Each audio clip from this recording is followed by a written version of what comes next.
Curiosidades del mundo antiguo.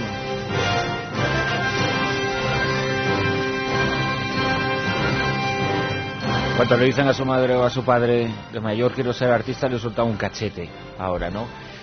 Si le dicen quiero ser empresario, dicen pues bueno, vas por el buen camino. ¿Y en la antigüedad era quiero ser arquitecto? Por lo menos en algunas civilizaciones, eso sí. Por ejemplo en la egipcia. En la egipcia, sí señor. Hablamos de profesiones con futuro, de profesiones bien vistas y de profesiones que dieron mucho que hablar, que dejaron construcciones para la eternidad, como las pirámides. La arquitectura en la antigüedad, con Ignacio Monzón en las curiosidades del mundo antiguo. Buenas noches, Ignacio. Muy buenas noches, Bruno. Efectivamente, la búsqueda de una profesión. Digamos que arquitecto era lo más noble, lo mejor visto, o una de esas cosas que los padres querían para sus hijos, ¿no? Desde luego es muy extraño, o extraña mucho a la gente cuando se acerca por primera vez a todos los temas relacionados con la arquitectura.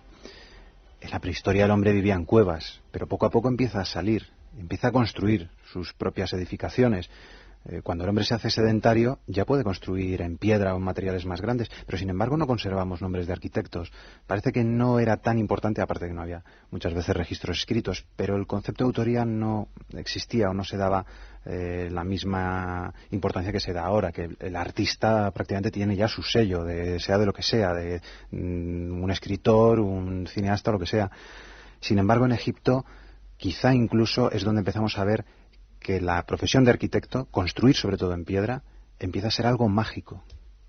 Construir en piedra porque quizá era una forma de quedar para la eternidad, porque la piedra está y estará. Exacto. Es como cuando hablábamos del oro, que decíamos, es la carne de los dioses, porque el oro en condiciones normales no se oxida, entonces parece que es inmortal. Pues con la piedra, pues es prácticamente lo mismo. La arquitectura egipcia es deudora, la arquitectura egipcia en piedra, de la arquitectura normal, de la arquitectura con adobes y con ramajes. De hecho, esas famosas columnas realmente son árboles petrificados, y las paredes, que siempre en talud, son paredes de ramajes y de adobes petrificadas. Si Norman Foster es hoy el arquitecto más importante del mundo, ¿quién fue el arquitecto más importante de la antigüedad? De la antigüedad, bueno, nos pelearíamos los egiptólogos, los romanistas, etcétera. Evidentemente ganaríamos los romanistas, pero desde luego de Egipto, sin duda alguna, tendríamos que hablar, no sé si el más importante, pero una persona destacadísima y que es toda una figura, no solo desde el punto de vista histórico, sino desde el punto de vista antropológico, como un foco de interés, el famoso Imhotep. Él fue algo así como el personaje que marcó el punto de inflexión en la evolución de las pirámides, pero las pirámides no son egipcias, es una construcción universal y están todas las civilizaciones de una u otra forma. Exacto, la verdad es que lo de las pirámides ha hecho correr, y tú lo sabes bien, ríos de tinta para bien y para mal. Y hay mucha gente que cree saber sobre las pirámides, pero luego no sabe nada. La pirámide no es egipcia, la pirámide es eso, la pirámide es una forma triangular, es la forma más simple y más fuerte de la naturaleza. ¿Qué pasa? Que lo que hace Imhotep es que, digamos, innova. Él es un innovador, algo bastante destacable, además, en el mundo antiguo. Innovar no se llevaba mucho prácticamente hasta el siglo XIX, podemos decir, hasta el siglo XX. Y lo que hace es coger una mastaba, que era la construcción de ese momento, una construcción baja, de un trapecio, y pone otra encima. Y le pone otra encima, y le pone otra encima, y le pone varias encima, de manera que forma varias mastabas escalonadas. Cada una un poquito más pequeña en sus dimensiones que la anterior, y así se consigue esa forma piramidal triangular si la esquematizamos, porque la mastaba ya era un tipo de construcción que estaba, como decimos, en muchas civilizaciones, y él en Egipto la reconduce hacia lo que se fue y se vino a llamar, ¿no?, pirámide escalonada. Exacto, la gran pirámide escalonada, en este caso de Saqqara, en honor al faraón Zoser, que precisamente casi no ha sido tan importante, yo creo que ha sido muchísimo menos que el arquitecto en este caso, cuando lo normal era al revés. Pero es que este hombre dio todo un nuevo sentido, aparte que Saqqara es un complejo, pero hizo algo, digamos, que no se había hecho hasta ese momento, y como tú dices, es que marcó un punto de inflexión. A partir de ese momento la evolución fue clarísimamente hacia lo que es la pirámide.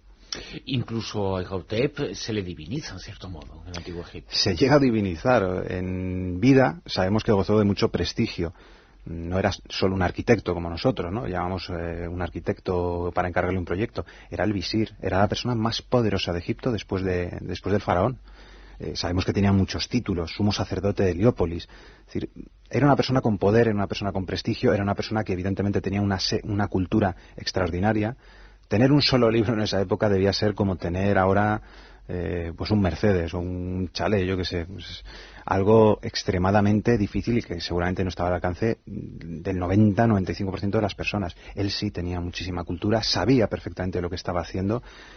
También se dice que fue escultor, hacedor de vasijas de piedra, un término que un poquito extraño, médico, y a su muerte llegó a ser divinizado. Es decir, si en vida era importante, a su muerte fue muchísimo más, y con el paso de los siglos fue creciendo. Porque las pirámides, y de las que él fue un gran maestro y un gran constructor, además de ser una obra arquitectónica que pudiera o no, aunque se haya discutido, pero al margen de su función como tumbas, significaba algo más, era un símbolo, sí, en cierto modo. Desde luego, además era un complejo del culto al faraón. Era algo así como tumba y templo a la vez. Representaba muchísimas cosas, representaba la cosmogonía un poco egipcia, toda esa creencia, por ejemplo, y se ve sobre todo en las pirámides de la quinta dinastía, toda esa asimilación al sol, porque es un camino que lleva al sol, o quizá es un rayo de sol petrificado. Una escalera hacia el cielo, ¿no? Exacto, bueno, y se ve en la gran pirámide de Keops, con esos orificios tan misteriosos que todavía seguimos sin saber para qué servían. Era algo más, y desde luego nos dice mucho de su cultura y de su visión del cosmos. Y el hecho de que fueran en piedra, anteriormente en arcilla, en adobe, mucho más perecederas en sí mismas, y después pues la piedra, que la conclusión definitiva es que el paso del tiempo ha demostrado que la única de las maravillas de la antigüedad que sigue en pie es precisamente la Gran Pirámide. Exacto, pero bueno, porque como digo yo, siempre sabemos que la construyeron los de Bilbao, que saben manejar muy bien la piedra, hombre.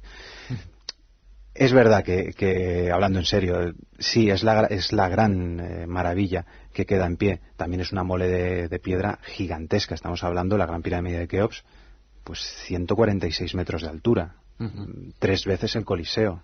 La altura de Torre Picasso en Madrid, exactamente. Pues sí, mira. Pero con un volumen muchísimo mayor, evidentemente. Más grande y un poquito más vieja, yo creo. Sí. Un poquito. Entonces sí. Pero se caerá antes Torre Picasso, seguro.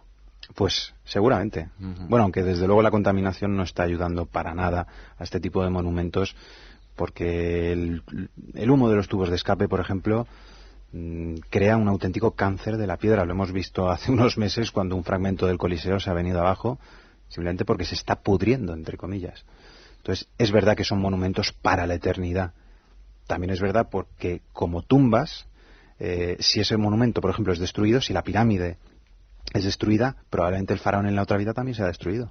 Es decir, y un arquitecto como Imhotep, bueno, pues estaba en las páginas amarillas y acudían a él, o era el único que existía en todo el reino, o era el que de forma indefectible iba a ser elegido por el faraón para ser responsable de su obra eterna, ¿no? Yo no sé si habría arquitectos como tales profesionales. Seguramente se atendería a la casta sacerdotal, que eran los más cultos. No creo que fuese el único arquitecto. Evidentemente tenía que ser el más prestigioso. Bueno, como digo, era una persona con una carga de titulatura enorme, muchos títulos y muy importantes, un enorme nivel intelectual, una capacidad para gestionar y para atraerse a otros arquitectos, porque también estamos hablando de Imhotep, pero seguramente Imhotep tuvo sus ayudantes.